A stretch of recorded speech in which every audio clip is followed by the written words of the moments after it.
Your children simply don't belong in our social circle." My sister Charlotte said, her voice dripping with disdain as she adjusted her diamond tennis bracelet. "The Preston Hollow Country Club has certain standards, and honestly, Sarah, it would be mortifying for everyone involved." I stood in her marble-floored foyer in Highland Park, clutching the birthday invitation my daughter Grace had received by mistake. Charlotte's new housekeeper hadn't known about the family policy and had included us in the mailing for her son Preston's 16th birthday celebration. Standards. I repeated, my voice steady despite the anger building inside me. "They're your niece and nephew Charlotte. Family." She let out an exaggerated sigh, examining her freshly manicured French tips. "Family or not, they don't belong here. I mean, look at how they dress and their manners. They're just so—" She waved her hand dismissively. "Ordinary. My name is Sarah Mitchell, and at 42, I never imagined I'd be standing in my sister's $3 million mansion, listening to her explain why my children weren't good enough to attend their cousin's birthday party. But here we were, worlds apart, despite growing up in the same suburban house in Plano. Charlotte had always been the successful one in our family's eyes. She'd married William Ashford III, heir to the Ashford oil fortune, while I'd chosen to marry David, a high school football coach, who made me laugh and treated me like I was his whole world. According to our parents, I'd married beneath my potential. Grace spent weeks making Preston a birthday card. I said quietly, pulling the handmade creation from my purse. My 16-year-old daughter had poured her heart into it, using her artistic talents to create something special for the cousin she rarely got to see. Charlotte barely glanced at it. "That's sweet," she said, her tone suggesting it was anything but. "But we've already arranged for a professional event planner and photographer from Park City's People magazine. Everything needs to be perfect. Perfect." That word had haunted our childhood. Charlotte had always strived for it, while I'd learned to find beauty in imperfection. Our parents had reinforced this divide, praising her achievements, while viewing my choices with barely concealed disappointment. "Mom," a voice called from the sweeping staircase. My nephew Preston appeared, looking uncomfortable in his tailored Ralph Lauren polo. "Is that Aunt Sarah?" Before he could come down to greet me, Charlotte intercepted. "Preston, darling, you're going to be late for your tennis lesson at the club. The Range Rover is waiting." I watched as my nephew hesitated, then nodded obediently. He shot me an apologetic look before disappearing through the front door. The glimpse of genuine emotion in his eyes gave me hope that maybe he hadn't completely absorbed his mother's values. "You see," Charlotte continued once he was gone, "we've worked hard to give Preston the right connections, the right opportunities. Your children, well, they just wouldn't understand this world." The world she spoke of was one of country club memberships, summer homes in the Hamptons, and social hierarchy so rigid it made my head spin. A world where worth was measured by trust funds and family names, rather than character and kindness. "My children understand more than you think," I replied, packing Grace's card back into my purse. "They understand loyalty, compassion, and the value of hard work. Things that can't be bought with your husband's oil money." Charlotte's perfectly composed face cracked slightly at my words. "Don't be bitter, Sarah. It's not becoming. You chose this life when you married that coach." The way she said coach made it sound like a terminal illness. I thought about David, who stayed up late reviewing game film and spent his weekends mentoring kids who needed extra support, who volunteered at the local Boys and Girls Club without pay because he believed in giving every kid a chance. "Yes, I did choose this life," I said proudly, "and every day I'm grateful for that choice." Charlotte rolled her eyes. "Well, that's your prerogative, but you can't expect your choices not to have consequences. Preston's party is going to be featured in Dallas Society magazine. We can't have anything inappropriate. Like my daughter's handmade card. Like my son Jake's academic scholarship to UT Austin rather than a legacy admission to SMU. Like the fact that we lived in a modest house in Garland and drove cars that were more than 2 years old. You know what's inappropriate, Charlotte?" I finally snapped. "Teaching your son that his family's worth is measured by their bank accounts. That's the real embarrassment." She straightened her face, hardening. think it's time for you to leave. The housekeeper made a mistake with the invitation, and I've clearly wasted enough time explaining why you and your children don't belong here. As I turned to leave, I caught sight of a family photo on the wall.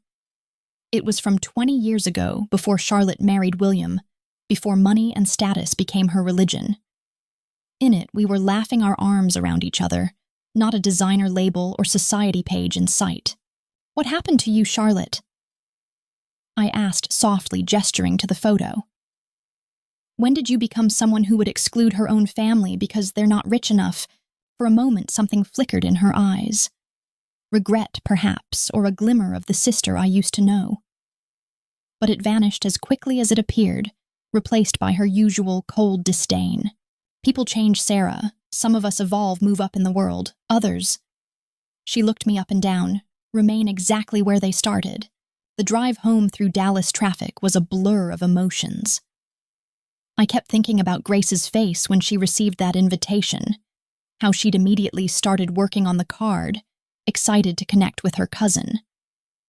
How was I going to tell her that her aunt had deemed us too poor, too ordinary to attend?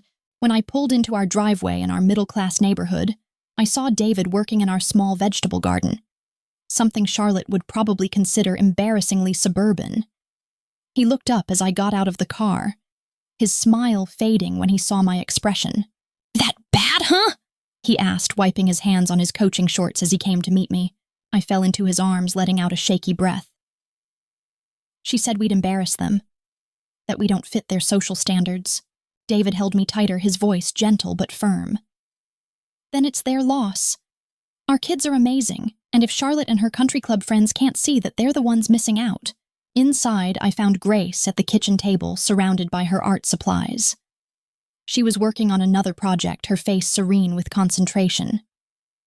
Jake was beside her textbooks spread out as he studied for his SATs. They looked up when I entered, and in their faces I saw everything Charlotte had dismissed as ordinary. Intelligence, creativity, determination, and most importantly, kindness. Mom. Grace asked, noticing my expression, "Did Aunt Charlotte get my card for Preston?" I sat down at the table, reaching for her hand. "Sweetheart, we need to talk about the party." As I explained Charlotte's decision, trying to soften the blow while still being honest, I watched their reactions. Grace's face fell, then set in a determined line. Jake's jaw tightened his hand, finding his sister's shoulder in silent support. "So we're not good enough for them?" Grace asked, her voice small but steady. "No, honey," I said firmly. "They're not good enough for us. Anyone who would judge family based on money and social status isn't worth our time." Jake nodded, his expression thoughtful. "You know what's funny? Preston texted me last week asking for help with his calculus homework. Guess being rich doesn't make you automatically good at math." This made Grace smile slightly. "He also liked my art post on Instagram, before Aunt Charlotte made him unfollow me. The fact that Charlotte monitored and controlled her son's social media connections to maintain their perfect image made my heart ache." What kind of pressure was Preston under trying to live up to his mother's impossible standards? That evening, as we sat down to our family dinner, homemade barbecue that would never appear on a country club menu, I looked at my children and felt fierce pride. They might not have designer clothes or trust funds, but they had something far more valuable: character. "You know," David said as we cleaned up together, "maybe we should have our own party. Invite the people who actually matter." Grace's eyes lit up. "Can we could have it in the backyard and I could make decorations." Jake grinned. "I could invite my debate team friends. They're way more interesting than stuck-up country club people anyway." And just like that, Charlotte's rejection transformed into something positive.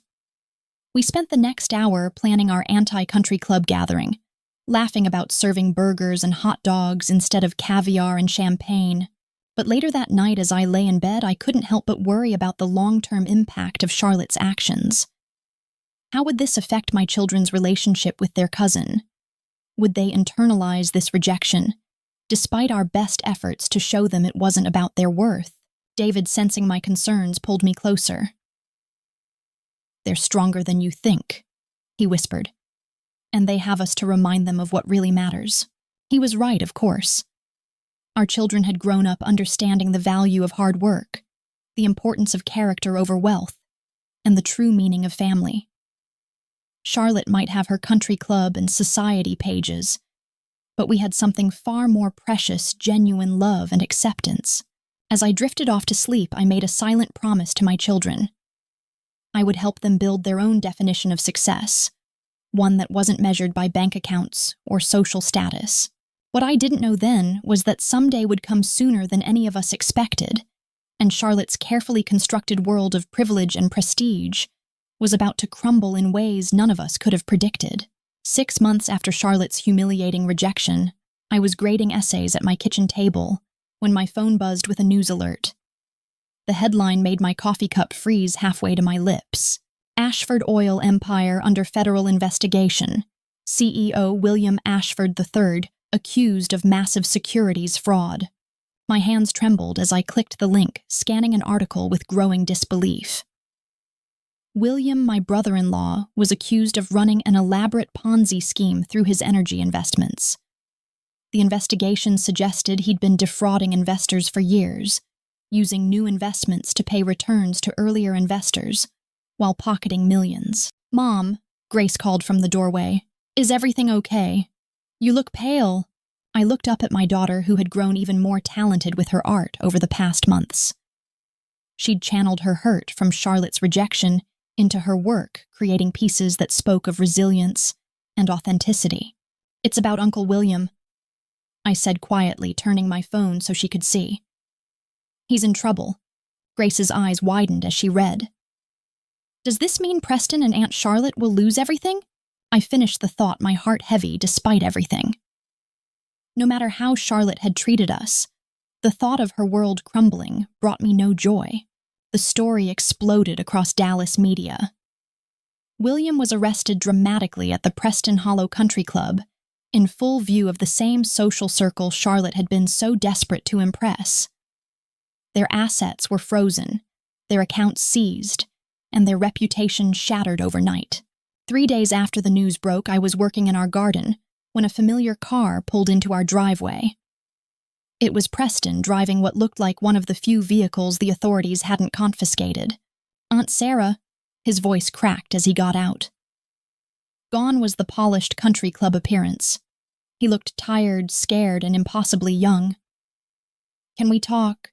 I led him inside where Grace and Jake were doing homework. They looked up in surprise, but their expressions quickly softened when they saw their cousin's distress. "Mom won't get out of bed," Preston said, staring into the mug of hot chocolate I'd given him. "The bank took the house, her accounts are frozen, and Dad's lawyers say he's looking at serious prison time." He swallowed hard. "I didn't know about any of it, Aunt Sarah. I swear." "Of course you didn't," I said gently, reaching across the table to squeeze his hand. "None of this is your fault, Preston." He looked at Grace and Jake, his eyes filling with tears. "I'm so sorry about the party, about everything. Mom always said we had to maintain certain standards, but now—" He gestured helplessly. "It was all fake." Everything was fake. Grace moved to sit beside her cousin, while Jake pulled up another chair. Without a word, they formed a protective circle around Preston, showing him the family support he'd been denied the chance to experience before. "Where are you staying?" I asked, already knowing we had a spare room that could easily accommodate him. "Some motel off I-35, Preston admitted. "Mom said it was temporary, but she's not handling things well. She just lies there staring at the wall. I think she's in shock." David, who had come home during our conversation, exchanged a look with me. We'd had our differences with Charlotte, but she was still family, and right now her son needed help. "Preston," David said, his coach's voice gentle but firm. "Call your mom. Tell her you're both coming to stay with us until things get sorted out." Preston's eyes widened. "But after how she treated you, how she treated Grace and Jake. That's the thing about real family," I said, thinking of all Charlotte's lectures about standards and social circles. "We're there for each other even when it's hard, especially when it's hard." Later that evening, I drove to the motel Preston had mentioned. Charlotte's BMW was parked outside, looking out of place among the budget vehicles. I found her in room 127 lying on a bed that had seen better days, still wearing the designer outfit she'd had on when the authorities arrived at her door. "Go away, Sarah," she mumbled when I entered. "I can't handle your gloating right now." I sat on the edge of the bed, taking in my sister's appearance. Her perfectly maintained facade had crumbled, leaving behind someone who looked lost and frighteningly vulnerable. "I'm not here to gloat," I said quietly. "I'm here to take you home." She laughed, a hollow sound that held no humor. "Home. They took our home. They took everything." "No." I corrected her. "You have a home with us. It's not a mansion, and there's no country club membership, but it's real. And right now, that's what you and Preston need." Charlotte turned to look at me. Her mascara streaked across her cheeks. "Why would you help me after how I treated you?" "Your children, because that's what family does," I replied simply.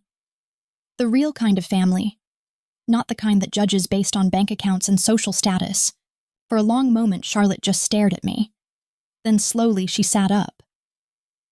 "I don't deserve your help." "Probably not." I agreed, "but you're getting it anyway. Now pack your things. Preston's already at our house, probably eating David's famous chili with Grace and Jake," as I helped my sister gather her belongings. Designer clothes that now seemed like costumes from a former life. I thought about how quickly everything could change. 6 months ago, Charlotte had stood in her marble foyer, declaring my children unfit for her social circle. Now that circle had turned its back on her, while the family she'd rejected was offering shelter. "Sarah," Charlotte said as we walked to my car, her voice small and uncertain.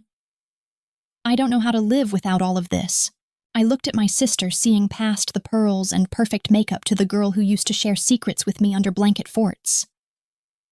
"Then it's time to learn what really matters, and you've got family to help you figure it out." The adjustment period wasn't easy. Charlotte, who had never made her own bed or cooked a meal, struggled with the basic routines of our household. The first morning, I found her staring at the coffee maker like it was an alien artifact. "How do you survive without household staff?" she asked, still wearing silk pajamas that cost more than our monthly grocery budget. "We manage," I replied, showing her how to measure the coffee grounds. "And you will too." Preston adapted more quickly than his mother. Within days, he was joining Jake for study sessions and helping Grace with her art projects.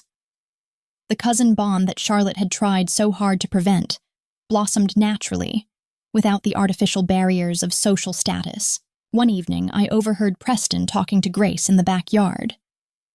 They were sitting on our old porch swing, the same one Charlotte had once called charmingly quaint, with that condescending smile of hers. "You know what's weird?" Preston said, pushing gently with his feet. "I feel more at home here than I ever did in our mansion. Like I can just be myself." Grace nodded, working on a sketch in her ever-present notebook. "That's because nobody here expects you to be perfect. We just expect you to be real." Charlotte's transformation was slower, but unmistakable. The designer clothes gradually gave way to borrowed jeans and sweaters. Her perfectly manicured nails chipped from helping with dishes, and her immaculate hair relaxed into natural waves. The breaking point came during a dinner about 3 weeks into their stay. Charlotte had insisted on cooking to contribute something. The result was a spectacularly burned attempt at spaghetti that set off all the smoke alarms. Standing in the kitchen, surrounded by smoke and the ruins of her culinary disaster, Charlotte did something I hadn't seen in years. She laughed. Not the polite, practiced society laugh she'd perfected, but a real, genuine belly laugh that brought tears to her eyes. "I can't even make dinner properly," she gasped between fits of giggles. "What would the country club ladies say now?" David ordered pizza, and we all sat around the table eating straight from the boxes, something that would have been unthinkable in Charlotte's former life. As Preston told stories about his mother's previous attempts at domestic tasks, I saw my sister slowly letting go of the persona she'd maintained for so long. "You know what the worst part is?" Charlotte said later that night after the kids had gone to bed. "We were sitting on the back porch sharing a bottle of wine that cost a fraction of what she used to drink. All those people I tried so hard to impress, the ones I thought were my friends, They won't even take my calls now. I thought about all the times she'd chosen those same people over family. Real friendship isn't based on bank accounts, Char. I use the childhood nickname tentatively. I know that now, she said softly. I spent so long trying to be what William wanted, what his social circle expected. I forgot who I was before all that. The girl who used to help me catch fireflies, I suggested. The one who stood up to Tommy Peterson in 3rd grade when he made fun of my braces. Charlotte smiled faintly. She seems like a stranger now. She's still in there, I assured her. And now you have the chance to find her again. The real breakthrough came when Grace had her art show at the local community center. Charlotte, who once would have considered such a venue beneath her, sat in the front row, beaming with genuine pride as her niece presented her work. One of Grace's pieces was a portrait of our family. All of us, including Charlotte and Preston. She'd captured Charlotte's transformation beautifully, showing her with relaxed hair and a natural smile surrounded by the family she'd once rejected. It's called Coming Home, Grace explained to the small crowd. Sometimes we have to lose everything to find what really matters. I watched Charlotte's eyes fill with tears as she stared at the portrait. In that moment, I saw my sister, my real sister, emerging from behind the walls she'd built around herself. Later that week, Charlotte got a job at the local library. It wasn't glamorous, and the salary was a fraction of what she once spent on a single shopping trip. But she attacked it with determination. I need to learn how to stand on my own, she explained when I expressed surprise at her choice. And maybe help others find the stories they need like I'm finding mine. Preston flourished in his new environment too.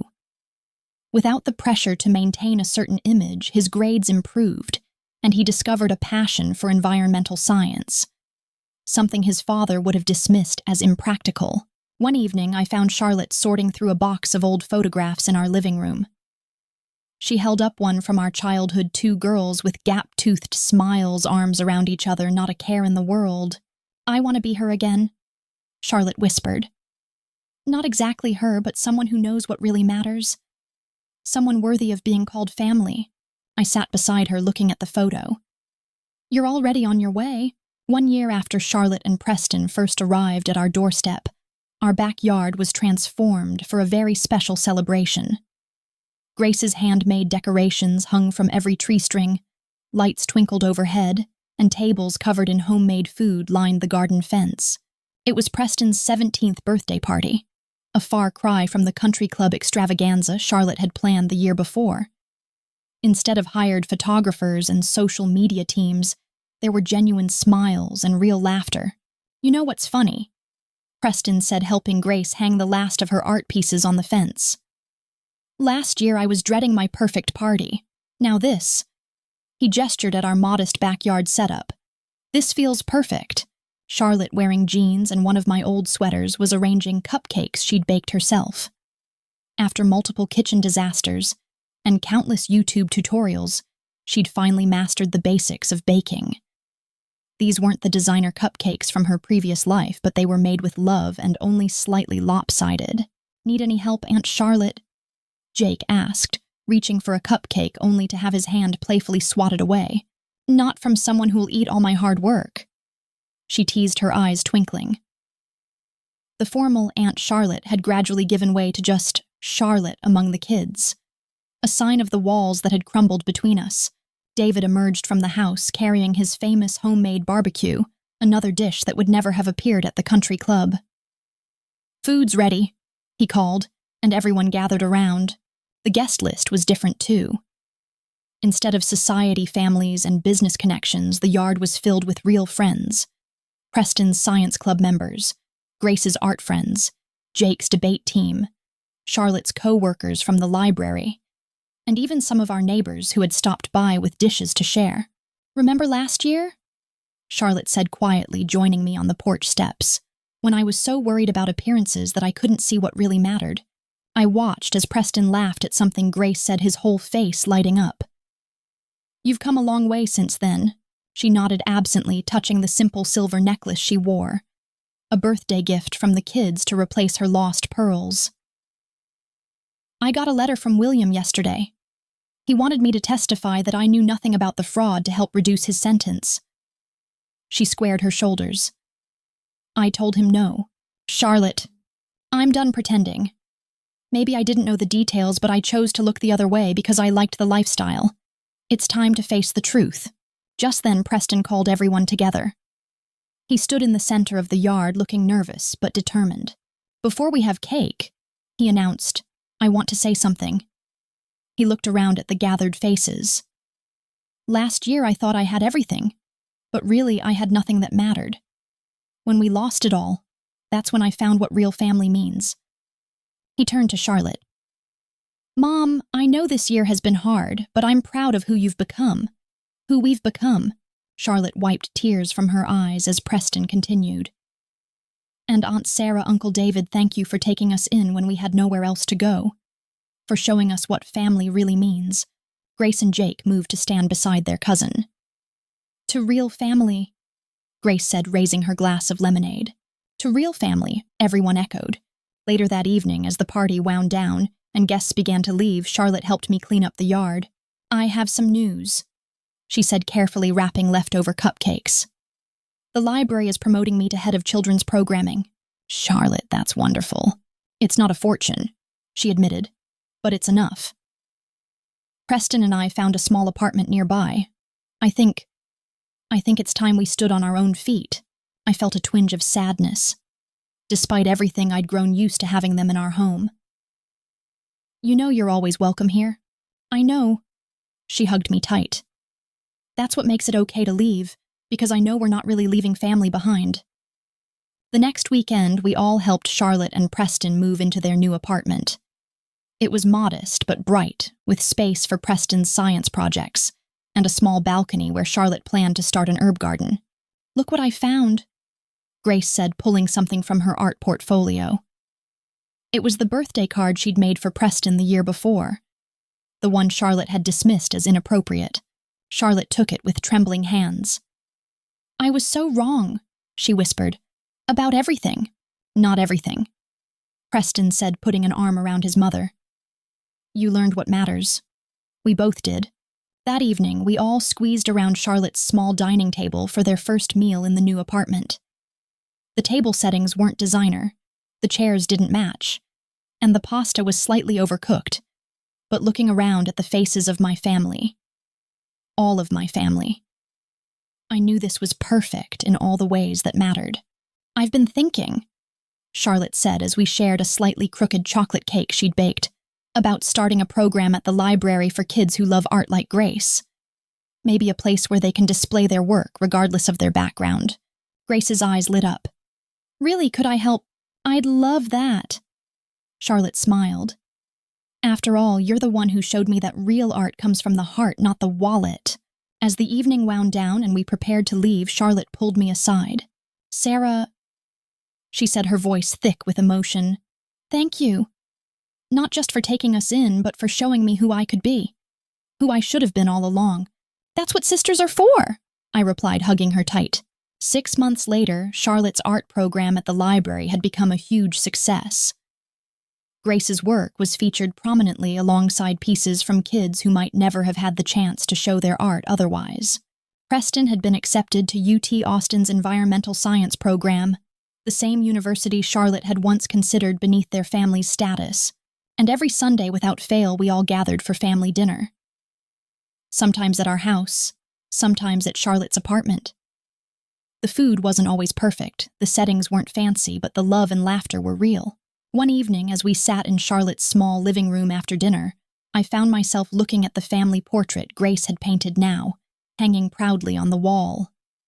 In it, we were all together, smiles, genuine, no pretenses or barriers between us. You know what? Charlotte said, following my gaze. I finally understand what true wealth is. It's not in bank accounts or country club memberships. It's in moments like this. Preston sprawled on the floor playing a board game with Grace, and Jake looked up. We're rich in all the ways that matter, and he was right. In losing everything they thought they needed, Charlotte and Preston had gained what they'd always been missing. In opening our home to them, we'd all grown richer in love, understanding, and the true meaning of family. It wasn't the life Charlotte had once imagined for herself and Preston. It was better. It was real.